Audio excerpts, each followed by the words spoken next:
Hello everyone, so today's video is going to be my wrap up for January of 2022, all the manga I read in the first month of the year. So if you weren't aware, this month I did the first of my TBR jar picks, so I'll leave that video up there, I think, or up here, I can't remember. But I'll leave it up there, and then you can watch that if you'd like. But I did pick a couple titles from there, the first one being Satsiko and Nada. So I have previously read the first 2 volumes of this series, and then this month I finished the last 2 volumes of this. So this is a 4-panel manga. It is 4 volumes. It's a slice of life story about these 2 women who go to college and become roommates.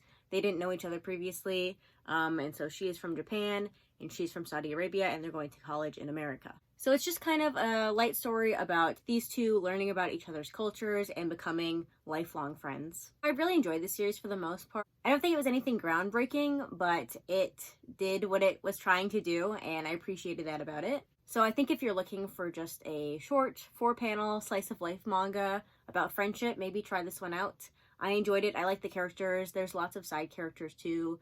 Some of them are funny. Actually, it's really a comedic series, so it's not too serious. There are some serious moments, but it's mostly just a comedy slice of life manga. So if that sounds like something you'd enjoy, then maybe pick this one up. All right, so the next prompt I picked for my TBR jar was a nonfiction manga, and for that one I decided to go for Blank Canvas. This is by Akiko Higashimura. This is a 5-volume long series. It's a nonfiction. It's an autobiographical story about Akiko Higashimura. She's the author of Princess Jellyfish and some other series, and it shows her and how she became a manga artist, how she started to love art, but really focuses on her meeting this art teacher. He takes things really seriously and is very passionate about art, and she kind of learns from him and learns to appreciate him throughout her life. One thing I found great about this series was how relatable it felt. This follows Akiko Higashimura through part of high school, and then through college, and then after college. And it just kind of shows the different things she struggled with mentally, both in her occupation and just in general. And I really appreciated that about this. I appreciated how she showed the mistakes that she made throughout her life and the things she learned from those mistakes and what she would have changed, but also how she wouldn't change some of those mistakes. The series is also very funny. I didn't know Akiko Higashimura wrote series that were so funny. And I think I want to try Princess Jellyfish after reading this one. I was planning on reading Princess Jellyfish eventually, but now I think I want to get to it sooner rather than later. But I appreciate how funny this is, as well as how emotional it was. This is the second manga to ever make me actually shed tears. I cried at this series. It's only 5 volumes long. I think it is because it's a nonfiction manga that it made me have that reaction. But I really loved the series. I will definitely reread it in the future, and I'm really looking forward to picking up more of Akiko Higashimura's works because of this. Okay, so the next thing I read this month is very different from both of those series. So I read the complete Devilman, so I have the first one here and then the second one over there. I'm not going to hold both of them up here. But so these are the big omnibus editions by 7 Seas, focusing on the main story of Devilman. So this is the story of this guy who, long story short, gets the power of demons and then uses that power to fight other demons who are wreaking havoc on humanity. It's all kind of a commentary on humanity being demonic and hurting each other and blah, blah, blah. It's pretty heavy-handed with that. This first omnibus is mostly short stories where the main character and his best friend, who kind of controls time, go through time and they fight evil or the demons that are causing terrible events in history. So it's kind of like they're going and fixing all these wrongs that happened by fighting demons. So that's the first omnibus, mostly short stories about that. And then the second omnibus, I'm not going to spoil anything, but it's mostly just one big story. There are some short stories first, but then it's mostly one big story focusing on this long plot where Devilman has to save the entire world from demons because we're all killing each other because of demons, but also because we're humans, and it's, it's going with that theme, which I can appreciate. But reading classics like this is really interesting just because I'm always interested to see how newer manga that I've read have been influenced by classic manga like Devilman.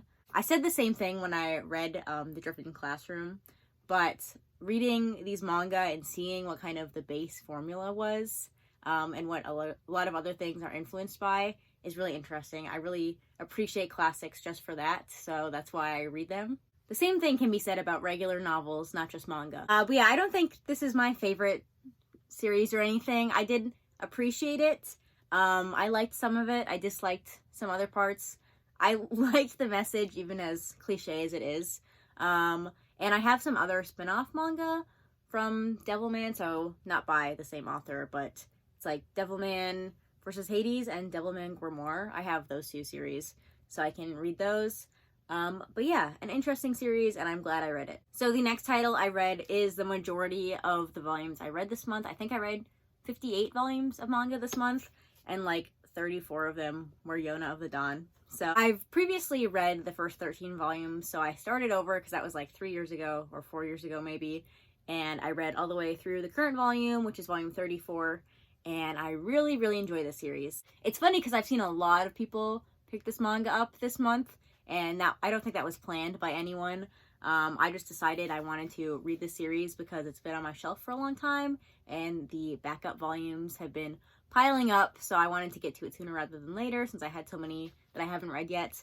But I have seen lots of people reading this recently and enjoying it. But yeah, so I don't really want to talk about the plot to this. Just know it's like a fantasy adventure with a large cast, kind of like any other shonen manga that I enjoy. The larger the cast, the better for me. I mean, the main cast. And yeah, it's just a fantasy adventure manga with magic and lots of emotions in here. More recently, like towards this volume, we've been getting some interesting flashbacks that are kind of adding a new layer to the story that I'm enjoying. Another part of the series I really like is the character development that the main character Yonah goes throughout the series. At the beginning, she's a naive princess, and now she's kind of a badass. So, and I wouldn't even say that's a spoiler, honestly, because character development should be obvious for a series that's 34 volumes long. So all I'm saying is this manga has character development, and it's really well done. And of course, I like all the side characters. I always love a lot of side characters, and all the side characters in this manga are really interesting in different ways. They're funny, they're lovable, all that good stuff. I think I will keep reading these as they come out. I always say that I plan to do that, and then it never works out. But I think either I'll do that or I'll wait until a couple volumes are out and then read them all at once like I did with these. We'll see. But I am really enjoying this series, and I can't wait for more. And then I read another shoujo manga. Apparently I decided to pick up lots of shoujo this month. But I read all of my love stories, so volumes 1 through 13. So this is a story about this guy who doesn't really get any girls who like him, and he doesn't really have a problem with that, but it's just something he acknowledges. And all the girls who he likes like his best friend until this girl here actually likes him back. And it's just kind of showing the start of their relationship and throughout high school. And then his best friend is also a main character, so it's kind of these two relationship and then how he helps out and how they help out him. So I liked this series. I definitely can't say I loved it. It is definitely out of my comfort zone, which I knew it was going to be when I tried it, but I thought I would try something out. And I think it just wasn't for me. Definitely nothing wrong with the series, just not personally to my taste.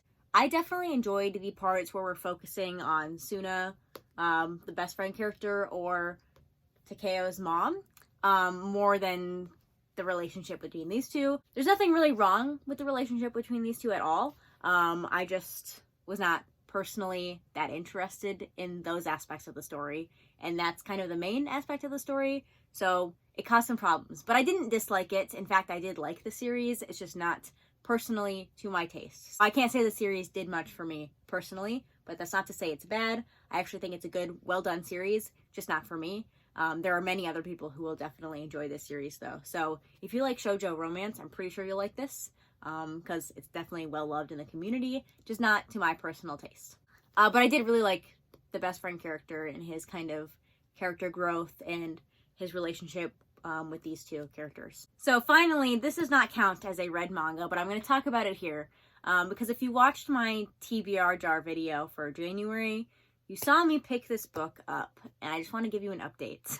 So I picked out the prompt, The Longest Omnibus on my TBR, which was this thing, the Osamu Tezuka story. Oops, it's upside down.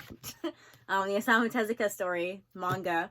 I tried to read this, and I got bored instantly. So I'm just either going to wait until I read more Tezuka manga to read this, or I'm just gonna unhaul it. Because honestly, I'd rather read this as an actual book and not a manga. I understand why it's in manga format, because it's about Osamu Tezuka, kind of the founder of manga, but I don't want to read this in a manga format. I'd rather read it as a physical nonfiction book. I think that would just hold my focus better than this would, which is maybe counterintuitive for some people, but I like reading regular books too, and I'd rather read this story as that. So for now, I might hold on to this for a little bit, but we'll see if I keep this book forever. But I'm not going to read it for a while. So yeah, that's everything I read in January. Let me know if you read any of these and what you thought of them, or let me know what you read in January as well, what you enjoyed the most, what you enjoyed the least, and all that good stuff. So yeah, thanks for watching, and I'll see you next time. Bye!